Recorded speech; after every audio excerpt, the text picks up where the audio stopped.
তো বন্ধুরা, একটা কথা কি জানো, ভালো কিছু করতে গেলে অনেক রকম বাধা আসে। তো বাধাগুলোকে এড়িয়ে চলো। এড়িয়ে গেলে তুমি কাজটা ঠিকভাবে করতে পারবে। যেরকম ভিডিওর ক্ষেত্রেই বলি, এই যে আমরা অনেকেই ভিডিও করি, এটা নিয়ে অনেকের মুখে অনেক ধরনের কথাবার্তা শোনা যায় যে হ্যাঁ তোমরা ভিডিও করো, ভিডিও করে কি টাকা পাও নাকি। তো এই ধরনের কথাবার্তা অনেক শুনেছি। তো সেগুলো আমি গায়ে মাখি না, মাখারও প্রয়োজন মনে করি না। যদি যোগ্যতা বলে মনে হয় যে টাকা পাবো, তাহলে তারা দেবে। আর যদি যোগ্যতা মনে না হয় তাদের, তাহলে তারা দেবে না। তারপর তো করার কিছু নেই। তো ভিডিও করতে ভালো লাগে, তাই ভিডিও করি। আর আমরা সবাই কী করি, মরীচিকার পিছনে ঘুরঘুর করি।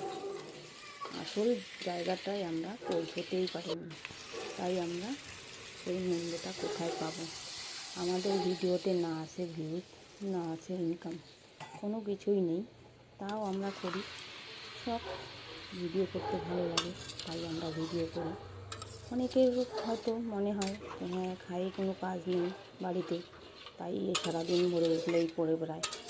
দেখো, মানুষের কাছে গিয়ে মানুষের পরচর্চা না করে নিজের মতো করে চলাটা সবচাইতে ভালো। কার কার ভালো লাগলো আমার কথাগুলো তোমরা একটু কমেন্টে জানাবে। আর আমি